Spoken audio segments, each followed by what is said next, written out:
Hi, I'm Sarah Dawkins from Sarah Dawkins Essential Health.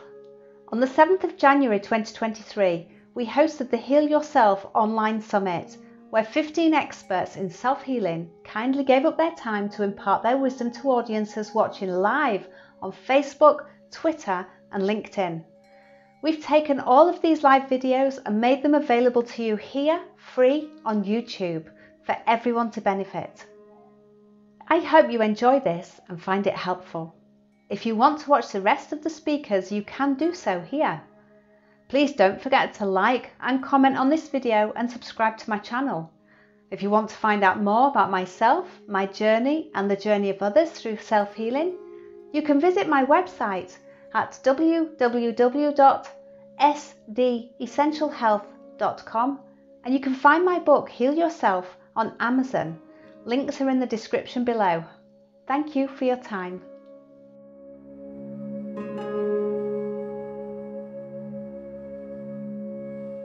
This is a clip of Teresa Page, a performance coach from Alpharetta, Georgia, and she's talking to you about goals and habits.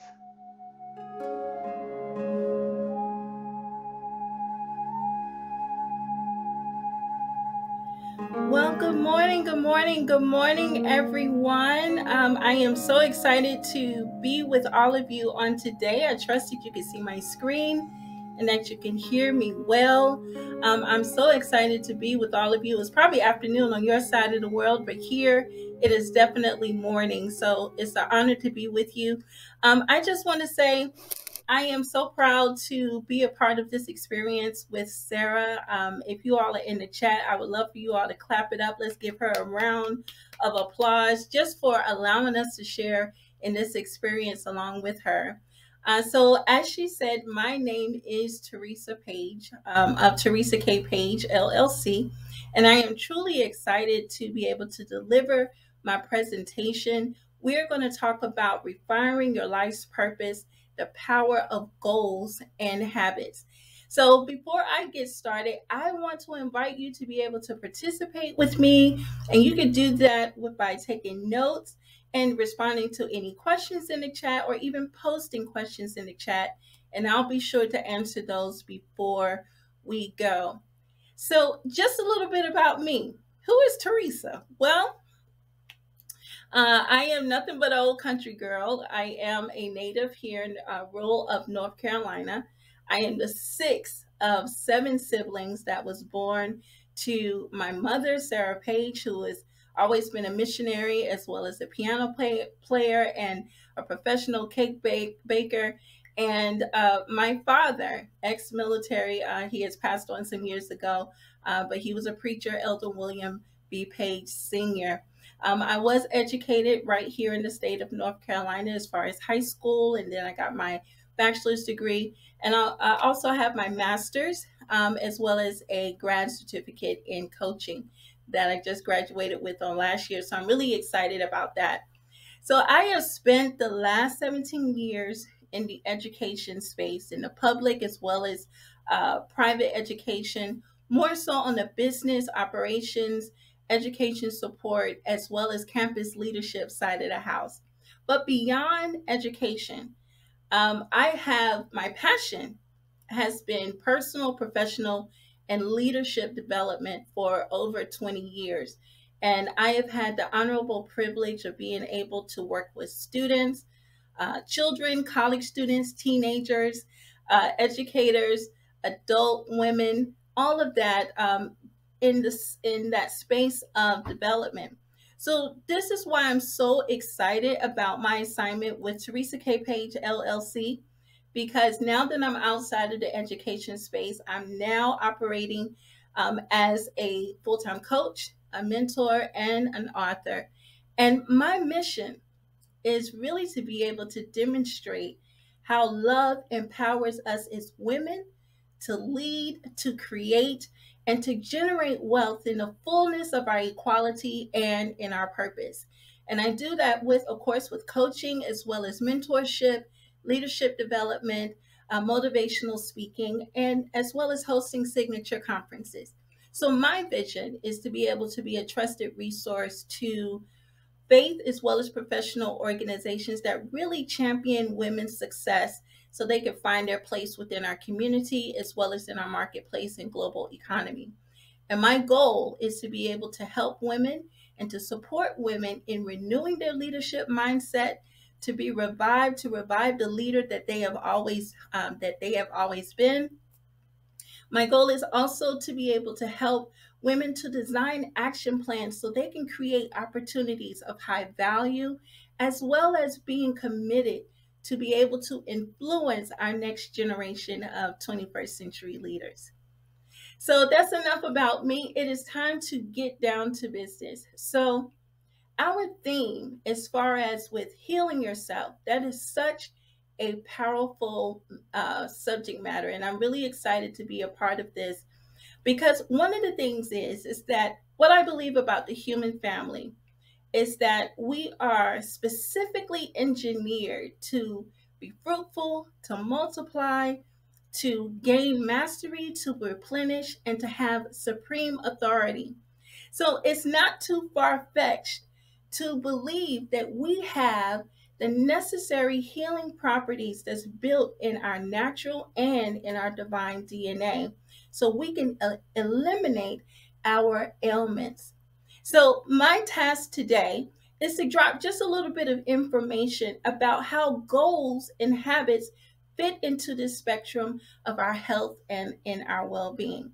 So, I want you all to get comfortable, relax. Don't get too comfortable because you're going to have to take notes. But let's enjoy this ride and let's talk a little bit more. So, in comparison to our lineup today, you might think that the matters of goals and habits are pretty trivial. But I would like to submit to you, ladies and gentlemen, that goals and habits are not just mere resolutions that we make at the beginning of the new year or objectives that we set for our new fiscal year. What I believe about goals and habits is that goals and habits are the forerunners of our life's purpose and what we are sent into the world to accomplish.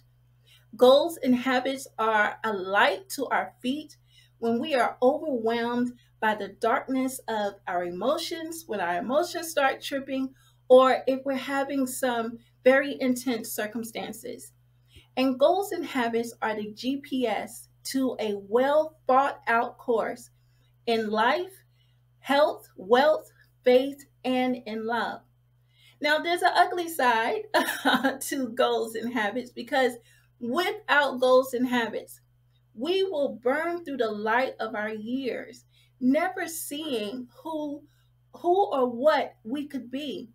And without goals and habits, we will either delay or forfeit an orderly transference of our legacies and our wealth to our children and their children and their children.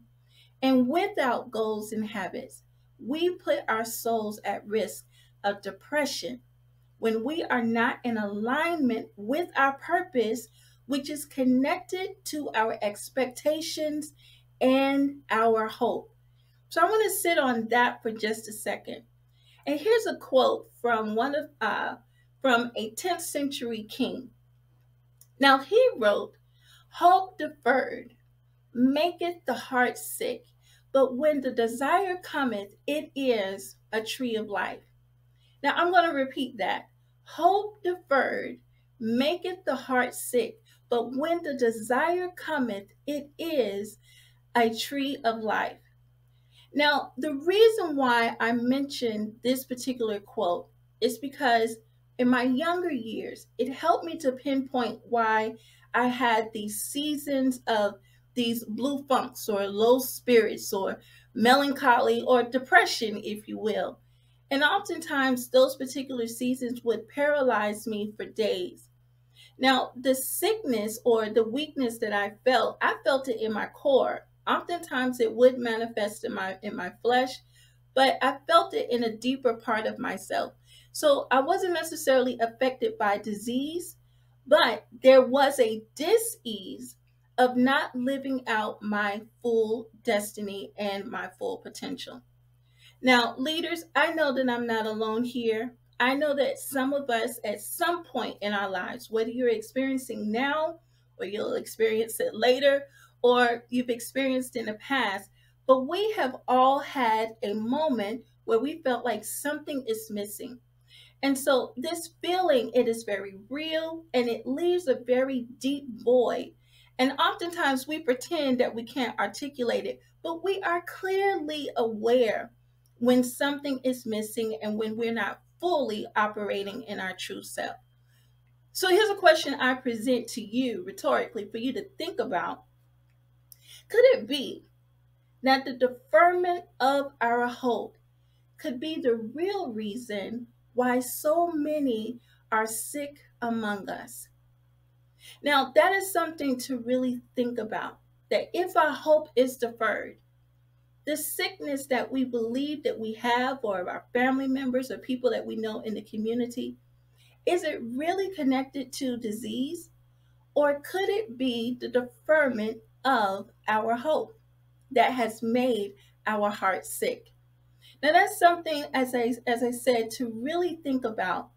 But ladies and gentlemen, I don't want to dwell there too long because I want to shine some light on the second part of this sentence, of this quote, that says, when the desire cometh, it is a tree of life. So we're going to spend the next few moments talking about the life. So I am proud to announce to all of you, and I'm sure that you already know it, but we are our own remedy. Each of us have a gift, we have a talent, we have a good, or we have a service that brings forth life and desire. And now more than ever, after the entire global family has experienced a pandemic, and I guess we're still in it, more than ever, our ecosystem has a high demand for the fruit that each of us bear so it can heal and restore the pain and the vulnerability that the global family is feeling right now as a collective. So we are our own remedy. So here's a question for you to think on. And if you want to pop something in the chat, I would love to hear from you. But here's what I want to ask. On this side of 2023, what goals and habits are you willing to set as well as execute to respond to the unique call on your life to serve the world around you? Now, if you want to share, I would love to see your comments in the chat and I'll take a look at that in just a moment. But as you're thinking on that, your response, I don't want you to go too ethereal on me, okay? Because I want to establish that your response shouldn't be too deep nor too complicated. Because the truth of the matter is, if we stop and listen, our spirit, our soul, and our body will tell us exactly what we need and exactly what we need to do to thrive in the fullness of our assignments and in our spheres of influence. So let me just pop over to the chat really quick to see if I have anything here.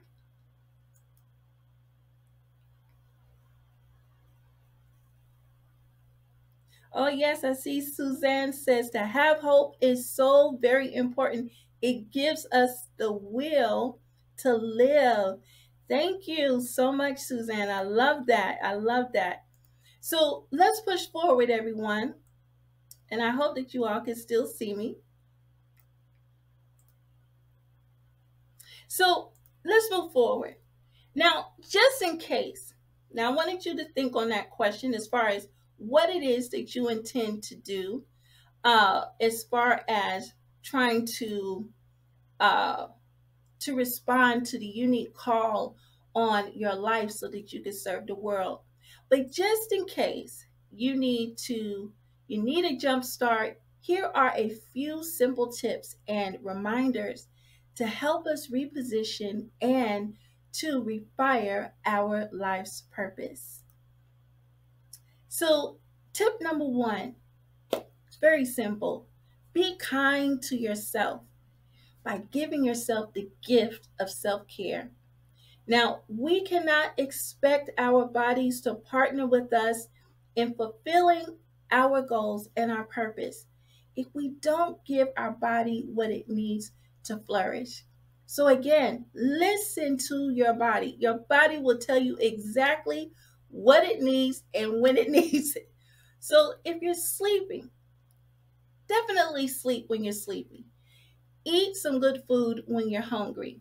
Exercise to stay in good health and alleviate that heart sickness that we were talking about by giving yourself a clear path for your expression.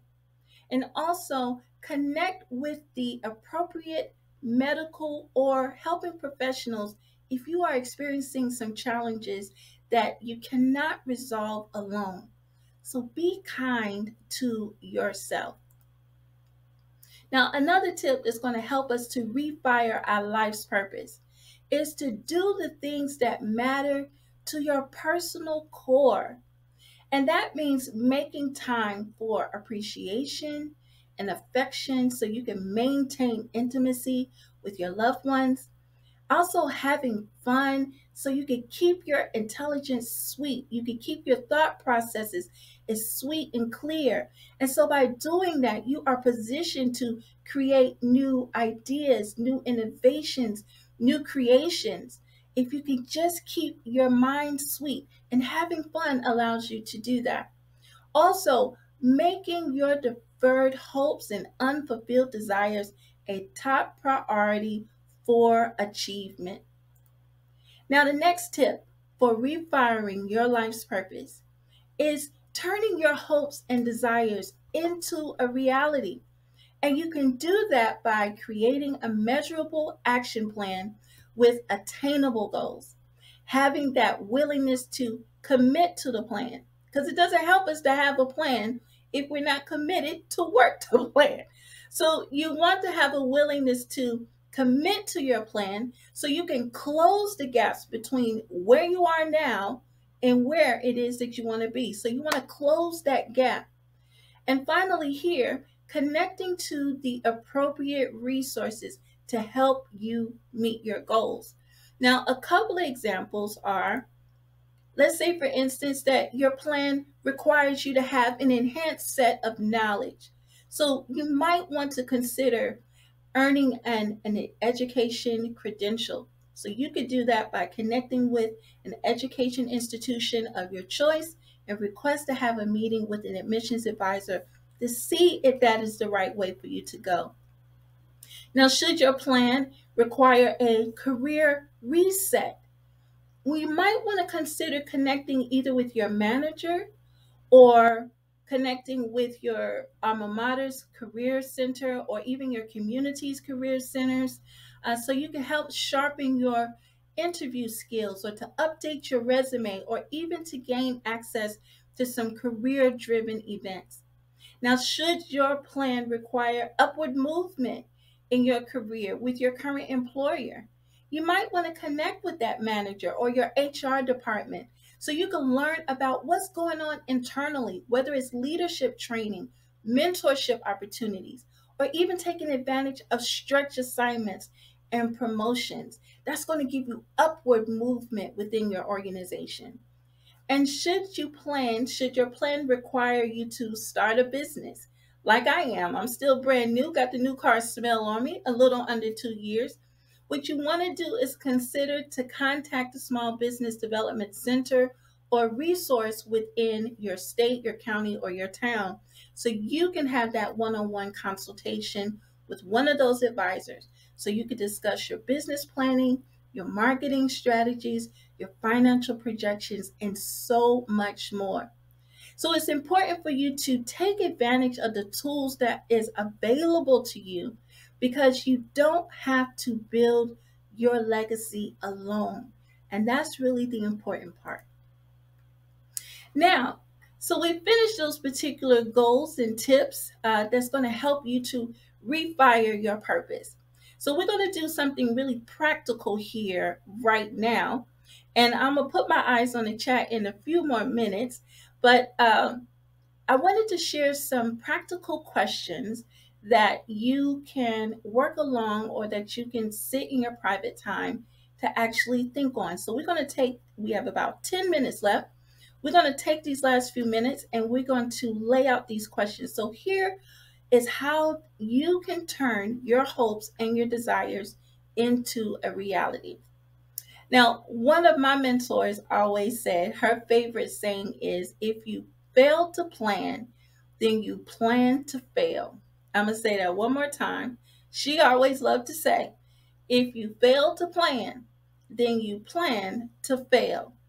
Now, to begin the process of turning your hopes and desires into a reality, I want to share with you a few questions for you to review and for you to respond to in your private time so you can craft a feasible plan and a roadmap for any of your short or long term goals. So, you're going to need your pad, you're going to need a pencil or pen here, and we're going to need some quick jotting. And if you feel that you need to just maybe capture the screen, that might be able to help as well. So, here we go. So, here are a couple of questions to help you build a feasible plan to reach your goals for 2023 and beyond. The first thing you want to do is to identify one deferred hope or desire that you would like to turn into a reality as a goal. So, you want to identify one deferred hope or desire you would like to turn into a reality as a goal. Now, after you identify that particular thing, you then want to identify, is your goal personal or is this professional? Now, after you have done that, the next thing you need to do is to stand back and take a survey of your life and be able to identify what current realities that you are experiencing that would prevent you from achieving your goal. So if I'm standing here and I'm trying to get across the room, what is in between me and across the room that would hinder my achievement? So you want to do that in your own current realities and be honest with yourself here. Now, the next thing is, what options, resources, or experts are within reach? Something that is very close to you already that's going to help you work around or either to eliminate your identified barriers. I'm sure if you shake it up a little bit, you already have the resources that are close by, either in your house or in your workplace or in your community. So I want you to sit and think about what resources are available to you right now that is going to help you to eliminate the barriers that will hinder your goal achievement. Now, the next thing is, imagine your barriers are completely eliminated. Now it is time to identify some clear action plans so that you need to do to achieve your goal. So these are real action plans where you have to put your feet to the grind. So you want to imagine your barriers are eliminated and you want to identify the action plans you need to take to achieve your goal. All right, so the last few things on this particular practical exercise that I want you to do in your private time. Now that your action plan is established, and you want to take your time to do that, but once your action plan is established, I want you to consider approximately how many days it will take you to complete each action step. Now, after you do that, I want you to also consider about the approximate number of days that it's going to take you to complete your entire plan. So that could be 2 weeks, it could be up to 2 months or 3 or even 6 months, however long it takes you. I want you to at least capture in your head how long you think it's going to take you to complete your entire plan. Then after that, I want you to kind of weigh yourself on your scale here. On a scale to 1 to 10, with 1 being the lowest, how committed then are you to act upon your plan? Because that's going to be the huge thing. Are you willing to act? Now, if you're not quite at that 10, I need you to understand or at least be honest about what it is needed to bring your commitment up to that level 10. Okay? You got it? Now, the last few tips here, that assuming you're at 100% committed, and I know that the leaders out there in the audience, all of you are going to be committed to working out the plan that you have, assuming that you are 100% committed. Identify your projected start and end dates on your favorite calendar app. Be sure to set weekly or bi weekly reminders for progress updates. And finally, be able to celebrate small wins along the way. All right, so I hope we have all of that. So, in conclusion, everyone, because I know my time is wrapping up, I just want to say thank you for allowing me to spend some time with you. A couple of things to remember. Remember that goals and habits are the forerunner of your life's purpose and what we are sent into the world to accomplish. Now, I know some of you might be thinking that it might be too late to become the leaders that you always wanted to be or the person that you always wanted to be. But I want you to know that you are right on time and you have exactly what it takes to accomplish the thing that you have in mind. So I don't want you to buy into the lie. And if you haven't already done so, I pray that you will find the courage to surrender to your life's work because we need you. The world is waiting for you because you are a remedy, you are a solution to a problem. So remember, build a plan with goals and habits that you can trust. Stay true then to the plan, even when your emotions desert you because they are known to do the dip on you. So if you have a plan, at least stay true to the plan. And remember, this is not a race. So you want to work your plan at a steady pace until you manifest the change that you want to see. And finally, you want to access the resources needed to ensure your success. For you do not have to build your legacy alone.